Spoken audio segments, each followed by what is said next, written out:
biar kalian nggak kelewatan keseruannya. Jangan lupa untuk liatin semua sosial media dari dunia games esports.id. Dan ini dia, kita bakal langsung meluncur untuk di game yang pertama, Back to the OG Map, Erangel. Let's go, baku hantam. Kita melihat beberapa tim sudah turun ke daerah drop zone mereka masing-masing, di mana dengan garis bagian pesawat ini cukup menguntungkan buat tim Alter Ego, yang mengingat mereka drop zone itu di bagian SMB sangat dekat sekali untuk dijangkau. Dan nampaknya di bagian Novo itu ada dua tim, Kakak Pasta. Ada Victim 365 dan juga NFT. Tapi kayaknya Victim itu terus ya, kayak Milta Power ya. Harusnya Victim akan menuju ke bagian Milta Power, sementara NFT seperti kemarin mereka bakal ambil area looting itu di bagian Novo. Walaupun kemarin agak sedikit blunder, karena dua pemainnya tiba-tiba terpick off oleh tim Point di jembatan sebelah kanan. Niatnya membegal tapi terbegal. Betul. Niat buruk kadang berakhir dengan buruk. Aduh. Makanya jangan menjahati orang supaya tidak dijahati orang lain. Berarti kalau ini baik-baik aja gitu ya. Harus baik-baik. Lu boleh nembak. Jangan dong. Kan ini mencari sampai pemenang. Iya, betul sekali. Dan sejauh ini masih cukup aman, semua baru turun. Jadi sekali lagi, kawan-kawan semua yang baru bergabung di YouTube channelnya Dunia Games atau kalian lagi menonton di platform manapun, sekali lagi jangan lupa untuk ramaikan, like dulu ya, karena di awal sekali. Jangan lupa untuk share juga biar hari ini kita ramaikan, pecahkan hari terakhir ini Pak, pro tip. Wah, ini keras-keras. Dan sejauh ini Onyx sudah turun di drop zone mereka, masih cukup aman ya. Yes, Onyx bermain di bagian Gergopol perumahan, terus dari arah atas juga tadi agak sedikit padat. Dan tadi kalau nggak salah update circle-nya itu ada di bagian kiri, ada di arah sebelah kiri, berarti mengambil daerah Quarry, mengambil daerah Gatka, dan scrapping area di bagian sebelah kiri dari map Erangel. Jadi harusnya terselamatkan sih dengan posisi zona di sebelah barat ya. Ini harusnya bakal mempermudah mereka untuk turun. Yang diwaspadai adalah pergerakan dari Geekfam. Tadi gue kurang mengamati Geekfam turunnya di bagian mana. Kalau Geekfam turun di bagian Quarry, ini bakal rebutan area looting lagi bersama dengan GD. Itu dia, karena hari ini juga sudah ada Tigetron di Grand Final. Mereka kemarin sempat berpindah ke VAR. Karena bertemu dengan MSC, mereka dipukul mundur. Jadi mereka sempat berpindah, tapi karena BTR sudah ada kembali di VAR, tentunya mereka harus kembali ke WR ya. Dan itu sangat bahaya juga untuk mereka bertahan di Erangel kali ini. Dan kemarin itu Kakak Pasta sempat mengikuti ini ya, apa PUBG Mobile. Oh iya, saya ikutan ya, kebetulan kena mental. Gue ngerasain bener-bener. Oh bentar, tapi sebelum bercerita ya, karena sekarang ada Grims yang lagi-lagi bakal melakukan fight di awal-awal, karena mereka bertemu dengan Victim 365, setup dari Hades di bagian Broken Wall, dan ada seorang Ken yang ada di bagian kiri sebuah rumah. Tapi pergerakan dari Grims sangat beriringan, 3 orang bergerak secara beriringan, bakal mereka bertukar seorang Ken. Free Fire juga sudah mulai diberikan, tapi Acul tidak ada defensif sama sekali. Punggungnya kelihatan masih bisa terselamatkan, dan Hades mulai bangkit dari arah proningnya, sedikit mengamati dari bagian Broken Wall. Sementara ini Grims juga tidak terlalu jauh untuk maju ke depan sana, tapi Acul akan melemparkan beberapa utility yang ke bagian depan. Ternyata smoke, bukan sebuah granat, dan Ken sementara ini posisinya terselamatkan. Tapi ini adalah area yang benar-benar sempit untuk mereka melakukan fight di awal-awal kayak gini. Iya, ini bahaya sekali, masih sangat minim lootingan yang mereka miliki, tapi harus melakukan fight di pagi hari kali ini. Dengan dari Victim 365 juga masih kalah personil, mereka cuma bertahan 2 player, harus melawan ke 3 player yang dimana juga bisa saja untuk backup. Dan itu dia kembali dengan shotgun, kembali menjatuhkan 1 player, menyisakan Hades yang masih bertahan posisinya, sudah diketahui kembali dikejar dengan 2 player dari kiri kanan Jamsul ya. Kembali lagi berpatah 2 korban, ini bercanda sudah salah pas, sudah pertahanan dari V365 kali ini harus menyisakan 2 player saja, dan jauh kita belum tahu mereka berada di bagian mana. Gila, ini gak ada backup sama sekali dari Victim. Kayaknya mereka udah bener-bener pasrah banget gitu, ngelihat kayak 2 pemainnya udah ke lock, apalagi setup dari Grims juga bener-bener mepet banget. Ini kalau nggak salah ada di bagian sekitar Mini Milta dan Milta Power. Yes, ini rebutan area mereka karena tadi pesawat juga nggak terlalu luas, jadi Grims mau nggak mau mereka bentrok di arah Mini Milta dan Milta Power-nya. Beda halnya dengan Nero. Nero bener-bener enak banget. Mereka looting di bagian Pochinki, nggak ada gangguan sama sekali. Tidak ada gangguan juga dari arah tim DU-nya.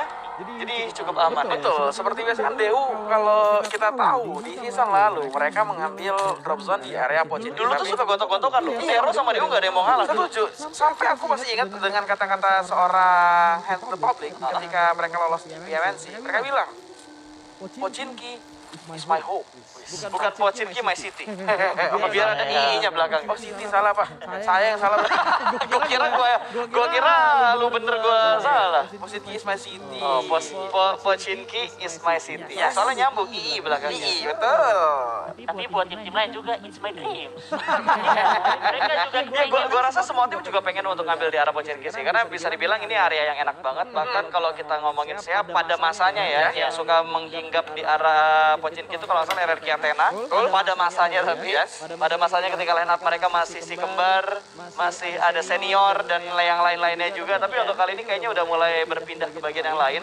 Kalau di Indonesia sendiri sebenarnya Pochinki itu nggak terlalu banyak yang memperebutkan lah pada masanya juga. Waktu zaman-zaman PMCO, PMPL season 1, tapi kita ketemu di season 2, season 3, season 4, itu udah makin banyak banget tim yang berpikir Pochinki ini kayaknya enak. Soalnya ada di center circle, Vigil di center enak, udah pasti bakal fight kalau misalkan lu looting di bagian Pochinki. Betul banget, karena kalau mau rotasi nih, nggak terlalu jauh dari zona. Ditambah, resort itu mumpuni banget. Tentu untuk tim-tim yang pengen bermain agak pasif atau agak santai di awal-awal, itu sangat enak banget di Pochinki. Kalau misalnya hanya tim itu yang mengambil dropshot di Pochinki. Tapi kalau misalnya ada tim lain, tentunya di early game udah terjadi satu fight yang mungkin bisa aja merugikan atau menguntungkan. Betul? Iya, tapi sekarang mengingat PUBG Mobile ini dengan sistem yang baru, dengan looting yang sudah dinaikin ya, dengan kali berapa begitu, jadi tentunya di daerah lain juga, tempat-tempat kecil juga, pasti lootingannya juga mumpuni lah. Betul. Ya. Tapi kan itu hanya terjadi di turnamen. Kalau kita bermain di kelas kita nggak bisa looting di bagian scrapping gitu. Kalau di turnamen wajar karena lootingnya di kali 2, tapi di kali 2-nya itu weapon. Jadi mau nggak mau misalkan mereka turun di mereka nggak dapetin drop zone kota yang enak, mereka bermain scrapping, mereka pasti buka pintu. Nggak heran kalau misalkan lu ngelihat M4 sama Scar L berjejer. Iya. Atau sama AKM berjejer. Makanya distribusinya betul-betul merata ya untuk setiap player punya senjata-senjata yang mereka ingin gunakan. Yang normal tuh setahu gue cuma dari healing lah, seperti yang udah kita bahas dari kemarin healing itu harusnya sama seperti kayak bermain di klasik. Terus dari arah attachment juga sama, yang membedakan cuma dari weapon dan juga beberapa amunisinya doang.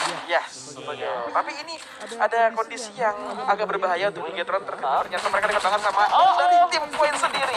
Wah, ini bahaya. Sudah beberapa kali Point selalu melakukan rotasi daerah seperti yang sama kembali. Yuhaik, satu player dari Red Alliance sudah harus tertangkap, tidak bisa kembali selamatkan. Awal yang bahaya untuk Bigetron dan satu buah poin untuk Point. Ini juga membantu mereka memboosting lagi dengan rotasi langsung mendapatkan pundi-pundi pertama mereka. Ya sebenarnya gue gak heran kalau ngelihat Point ketemuan sama BTR, mau lewat atas farm, mau lewat jalanan bawah, itu udah pasti mereka sering banget ketemu karena ini dua tim yang punya jalur rotasi serupa. Serupa tapi tak sama. Mau nggak mau Point tinggal pilih atas atau bawah dan tinggal ngelihat apakah mereka bertemu dengan BTR atau enggak. BTR udah hafal banget area ini karena mereka scrapping juga. Kalau kita lihat scrapping dropnya mereka tuh bener-bener meluas banget. Kadang dua di farm, terus ada yang mengambil di pinggiran jalan, terus ada yang ngambil daerah orang kaya satu orang doang. Jadi menurut gua BTR harusnya hafal banget, tapi ternyata tidak hanya Point yang mengganggu pergerakan dari Bigetron, bahkan kali ini NFT juga mengganggu pergerakan dari Bigetron. Satu orang lagi ter-take down, kali ini Liquid yang ditumbangkan dan ada smoke yang sudah terpop out, tapi Liquid sepertinya bakal ditinggalkan. Zuxi bakal langsung kabur begitu aja untuk meninggalkan Liquid di bagian belakang karena upayanya bakal berbahaya banget kalau misalkan Zuxi terlalu lama menahan di posisi itu. Iya, itu posisi yang sangat terbuka, bahkan dari NFT juga sudah mulai melakukan push. Wah, itu bahaya sekali, dan dari Bigetron harus bertahan dengan dua player kali ini. Ya, itu dia, Liquid sudah berhasil dipulangkan, NFT mendapatkan poin dan juga poin kali ini. Bigetron menjadi tim yang memberikan dua makanan ke arah dua tim juga ya. Iya, betul. Yang kuperhatikan tadi ya, 2 kali eliminasi yang didapatkan oleh tim lain seperti Void dan juga NFT ke arah Bigetron itu adalah eliminasi yang enak banget tanpa ada yang perlawan dari tim Bigetron. Betul. Mereka kayaknya lengah dan kurang aware dengan sekitarnya sehingga dua player ini tidak bisa diselamatkan. Ya, betul, gue setuju banget apa yang lo omongin dia, apalagi misalkan tadi ya, kalau gue lihat itu pergerakan yang menurut gue bukan BTR. Betul. Bukan BTR, bukan tipikal BTR yang lama banget buat mecahin ban mobil, terus mereka nahan di pinggiran jalan juga terlalu lama. Biasanya tuh mereka bener-bener berpikir dengan cepat. Taktisnya mereka tuh cepat banget. Cuma tadi gue ngeliat kayaknya ada sedikit slow pace yang ada di Bigetron. Mungkin masih ada PR zaman dulu yang terjadi kembali di mereka, telat panas. Iya, telat panasnya itu ya. Kayak kemarin kan ya, Bigetron bermain di awal-awal match kurang baik, tapi di match ketiga hampir ke match 5 itu mereka betul-betul memupuk poin yang lumayan. Betul. Jadi kalau bisa dilihat Bigetron harusnya cepat perbaiki PR mereka yang telat panas seperti ini. Iya, apalagi ini sudah hari terakhir dengan tidak terlalu banyak game yang harus mereka mainkan. Benar-benar mereka harus memaksimalkan semaksimal mungkin. Karena mungkin juga tadi mereka melakukan rotasi. Wah, tapi di sisi lain ada penyambutan juga. Alter Ego kembali ditumbangkan dua player kali ini.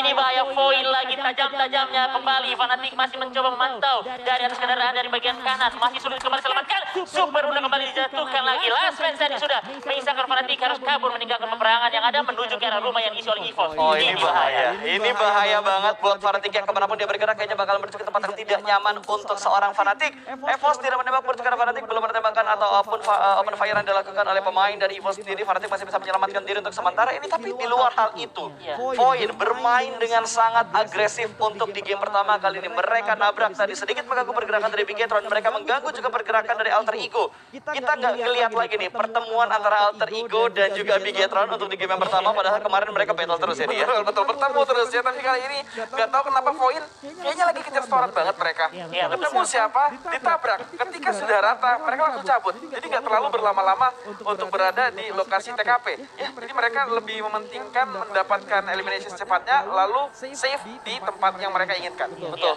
Mereka langsung checkpoint ke arah yang enak banget, dan kali ini bahkan mereka nggak nahan lama. Mereka langsung bergerak kembali setelah mereka mendapatkan beberapa tambahan poin lagi. Mereka langsung bergerak lagi untuk masuk ke dalam zona lagi. Berbeda halnya dengan Aura dan Onyx yang terlihat cukup nyaman dengan setup mereka sementara ini. Iya, ini bahaya sekali di mana permainan Void. Mereka kalau mau dibilang sudah sebagai kang dobrak. Jadi buat tim-tim yang lagi santai di kompor mereka, sebenarnya mereka harus siap untuk menyadari secepat mungkin. Karena mereka lagi santai-santai di kompor, tiba-tiba datang Void dengan begitu kasar langsung tabrak-tabrak saja, bahaya. Betul, apalagi kalau misalkan Void datang menjadi third party ketika Onyx sedang berfokus bersama dengan tim Aura. Karena kali ini kalau kita lihat dari Nick masih mencari keberadaan dari anggota tim Aura, di mana Aura juga sedang melakukan split position 2-1-1 seperti itu mereka lakukan. Berbeda halnya dengan Jobrenki yang tidak ikut ke arah Aura karena dia berfokus menuju ke bagian battlefield, tapi di bagian lain dari Skylights sudah mulai menumbangkan satu anggota dari Dewa United.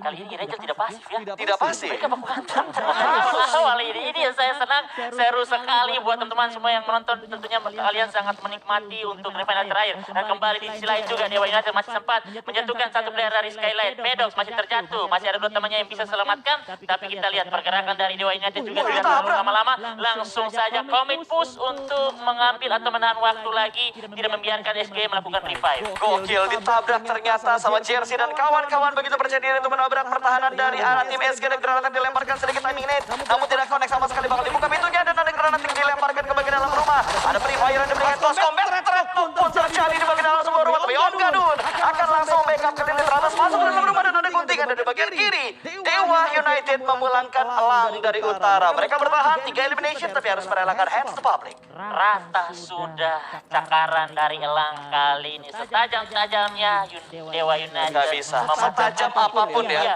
cakaran elang tidak bisa mengalahkan Dewa. Iya, filosofinya begitu. Betul sekali.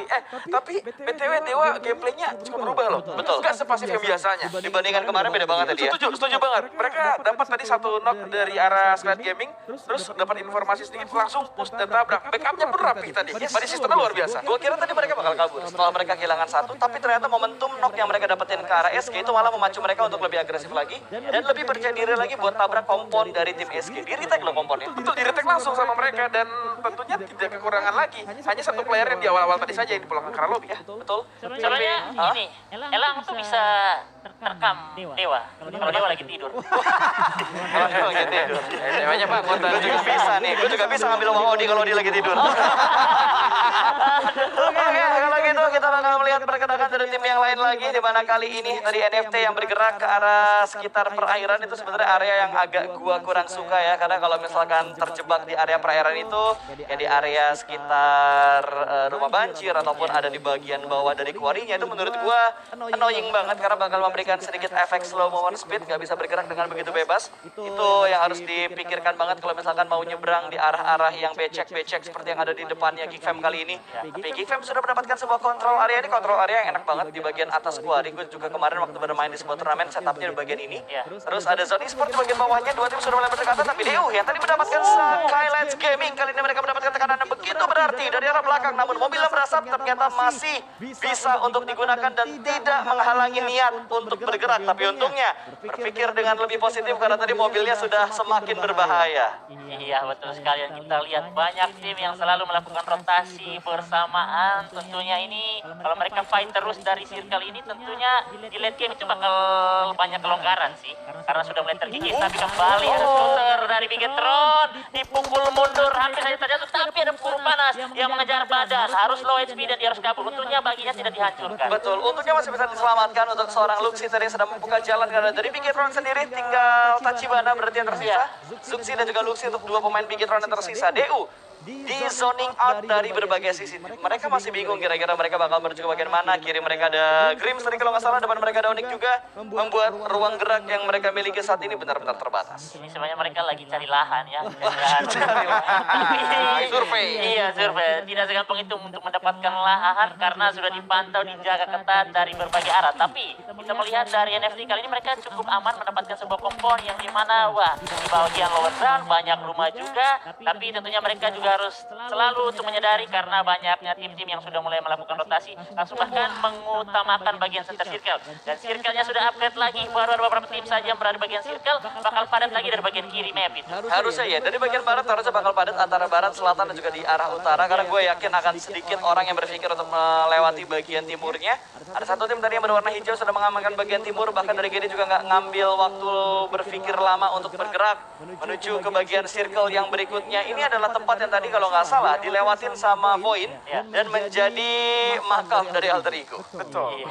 Dan kalau bisa dilihat sekarang DU walaupun yang bermain hati-hati, mereka cuma bermain cerdas nih. Tahu ada lawan di depan mereka, tapi mereka nggak mau asal maju ke depan. Yang penting informasinya dapat, atau mungkin kayak tadi bisa kenal satu, mereka bisa langsung aja tabrak ke compound dari lawan yang sedang bincang dari kuantitas player ini. Betul, paling enak sebenarnya mincangin lawan dulu baru terabas. Itu yang paling enak dan paling efisien. Tapi biasanya digangguin sama tim lain, third party. Apalagi misalkan kayak sekarang nih, udah masuk di circle-circle akhir, udah masuk di circle yang keempat. GD sudah mulai bergerak, mereka mendapatkan sebuah gudang, ada EVOS yang mantengin. EVOS kalau lengah, mereka bisa aja ke backstab sama tim lain. Tapi lihat, split dari EVOS, mereka benar-benar meluas banget. Satu. Ini definisi yang suka dibilang sama Jelly. 4 susu, 4 sudah jelas. Tapi kalau misalnya lihat EVOS nih, ngambil rumah toko, ini sama halnya kayak misalnya EVOS mengamankan rumah toko yang ada di jembatan sebelah kiri. Jembatan sebelah kiri, oke. Iya. Jangan. Rumah toko ya. Ya, ini masalahnya dia nggak di toko sekarang nih. Mereka sekarang lagi ada di area gudang-gudang. Ini kayaknya pabrik semen yang sedang mereka tempatin sementara ini cukup dekat dari arah kuarinya. Sementara Void mengamankan bagian high ground, di mana high ground tersebut juga sudah tidak masuk ke dalam zona. Mau nggak mau mereka harus bergerak, dan di depan mereka sudah ditunggu juga oleh tim NFT Reski. Iya, tadi kita lihat di bagian pinggir Indonesia juga, Aura lagi sedang baku hantam dengan salah satu tim. Kembali granat terkonek ke arah satu player lagi. Hands for you harus terjatuh. 2 bahkan 6-3. Last man standing sudah menyisakan. Nomersi harus kabur menjauhkan, tapi harus tergelincir lagi. Perubahan terus diberikan, tapi dia dengan returnya saja berhasil memulangkan last man standing. Aura puas di posisi ke-14 kali. Ini masih ada PR kayaknya dari Aura untuk mereka memperbaiki chemistry mereka, memperbaiki komunikasi mereka, memperbaiki checkpoint mereka lagi, karena sudah terjebak oleh beberapa tim tadi yang lebih cepat bergerak masuk ke dalam zona. Berbeda hal dengan Bigetron kali ini mendapatkan bagian pinggiran zona, tapi sudah terhalang juga. Depan mereka ada Sony Sport, kiri mereka lagi ada Onyx, tapi kayaknya bakal melihat fight antara DU dan juga Grims yang sudah mulai bersinggungan kali ini. Granat sudah mulai dilemparkan, bahkan Connect Jersey berhasil mendapatkan satu pemain dari Grims kali ini. Satu ditumbangkan dan masih ada menjadi kunci di bagian dalamnya, namun ada through the smoke. 2 pemain bakal langsung terabas masih dapat menjadi backup juga dari bagian belakang, namun tertakedown kembali satu anggota dari arah Grims. Tapi ini malah membuat dari DU hanya menyisakan seorang Jersey.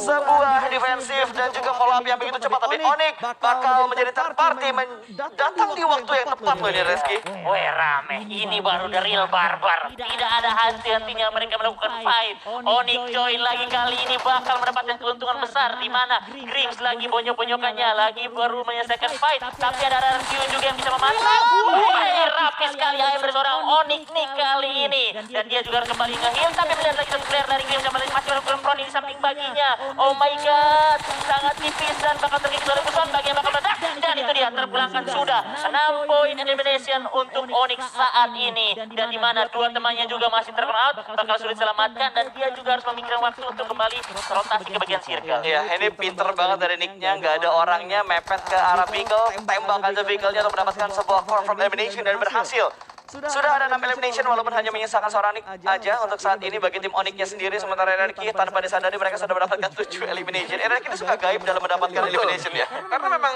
jarang banget ya observernya ke arah Anarchy. Tiba-tiba kita lihat dia udah dapetin elimination yang banyak. Ternyata Nero dan Onyx pun harus dipulangkan ke arah lobby. Betul, itu kayaknya udah benar-benar komit dari RRQ-nya. Mereka nggak ingin melepaskan satu santapan mereka. Raja kayaknya lagi lapar, lagi pengen makan landak ya. Karena tadi landaknya disantap oleh RRQ.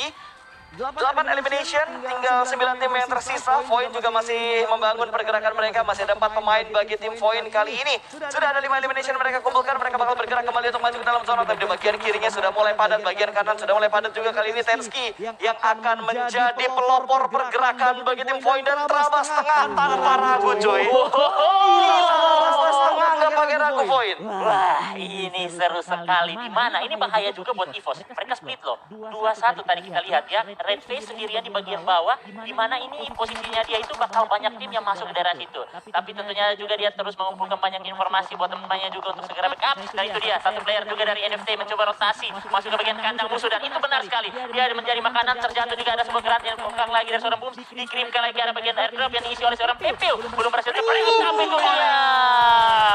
Connect kali ini, dan itu dia masih ada sebuah prediksi lagi dari bawah kolom mobil yang sudah hancur menjadi portingan permanen. Belum mendapatkan hitmarknya juga. Kita melihat ke sisi dari Snitchil dan teman-temannya juga masih berusaha untuk memperebutkan bagian bibir circle. Saat ini kembali berhadapan lagi. Laser hampir saja terjatuh low HP, tapi Daebon juga tidak bisa berbuat banyak atau duduk juga karena dia pastinya bakal terpantau jelas dari teman-temannya EVOS. Betul, ini dia battle Roar dan Roar ya antara Gideon dan juga EVOS. Terlihat tadi di dalam smoke dan berhasil mereka amankan. Satu dijatuhkan, tapi Daebon masih mendapatkan semua yang begitu bebas untuk mendapatkan pemain-pemain dari EVOS. Microboy kali ini bakal menjadi support system untuk memberikan beberapa suppressive fire supaya Gideon tidak mendekat ke EVOS. Sementara Laser masih berupaya untuk menyelamatkan satu rekan sedang ter-take down. Tatar juga sedang dalam proses melakukan revive karena hanya tinggal berdua untuk kondisi dari tim GD. Dan di bagian lain, Digitron dipulangkan ke arah lobby. Sementara kali ini YOLO move dari GD membuat mereka dipulangkan ke bagian lobby. 5 tim tersisa, NRQ 10 elimination, Void 7 elimination, EVOS bahkan dengan 3 elimination, Geek 2 dan juga Victim 365 belum mendapatkan elimination point sama sekali. Iya, dan saat ini juga mereka bergeraknya cukup rapi, tidak terlalu dalam untuk masuk ke bagian circle. Mereka masih menyisir atau meng-clear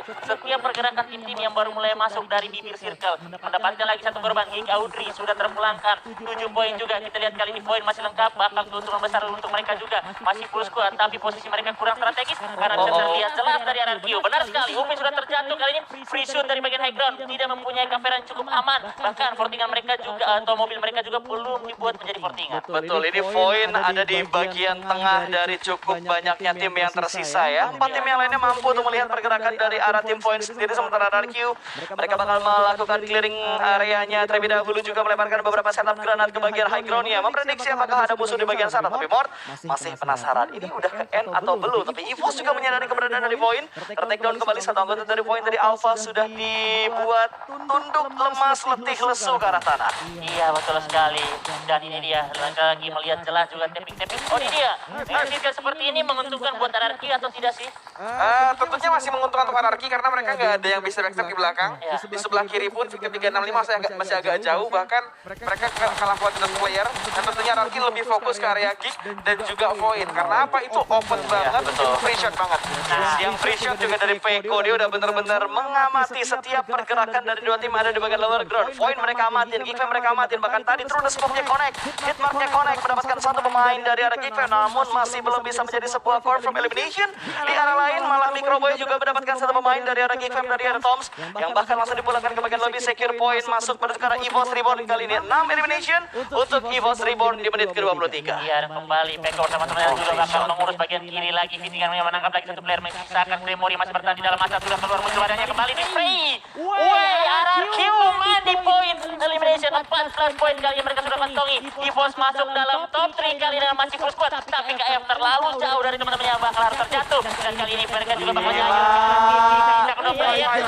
Dan sudah top 2 kembali EVOS mendapatkan top 2 bakal berhadapan dengan RRQ kali ini. Kita bakal melihat kedua tim yang masih memperebutkan bagian circle dan dari kedua tim juga masih menguntungkan dengan banyak coveran pohon saat ini. Ya betul, itu tadi udah kayak kombinasi EVOS dan juga RRQ untuk menembak ke arah satu target yang mereka incar bersama. Poinnya dibagi antara EVOS dan juga antara RRQ untuk mengincar ke arah pemain-pemain Geekfam yang ada di bagian lower ground. Dari kali ini dari RRQ mereka tinggal menghadapi EVOS karena kondisinya 4 lawan 3, 4 untuk tim RRQ sementara 3 pemain dari EVOS. Satu sudah mulai nge-play ke bagian sebelah kanan dan temponya agak sedikit menurun karena hanya tinggal 2 tim ini yang tersisa. Wih, 17 loh kalau mereka. 17 kalau mereka dapat lagi. Iya. 20 elimination. Iya, berarti lebih banyak daripada GD untuk grand final. Iya, Betul, betul. setuju. Kita 19 kemarin kan ya. Betul. Nah ini masalahnya adalah RRQ udah melakukan split, pengen ngejepit area EVOS. Ini juga nge-split. Betul, mereka nge-split. Masalahnya EVOS ini kurang kuantitasnya. Jadi mau nggak mau mereka harus aware banget di area depan. Dan ini 2 player dari RRQ udah nge-pro deket banget sama mikrofon. Itu deket banget. Oh, dan sepertinya Peko yang bakal mendapatkan sebuah keuntungan karena dia menembak terlebih dahulu. Connect follow up juga datang dari arah Motherboard. Mikrofon ditumbangkan, Laser di bawah juga sudah mulai tertangkap. Benar-benar ada trend talk yang terjadi. Tapi kali ini Peko dengan begitu percaya diri M4 Scope 4 tembakan langsung dikekek menuju ke bagian sebelah kanan sana karena ada Laser yang mengganggu dari bagian lower ground. Peko masih ada waktu untuk melakukan reload follow up datang dari bagian belakang. Double pick segala dilakukan kali ini. Laser berhasil diamankan. Tinggal Red Face dan ini dia winner chicken dinner dari RRQ 20 elimination dan juga 15 poin placement, 35 total poin dikumpulkan RRQ di game yang pertama.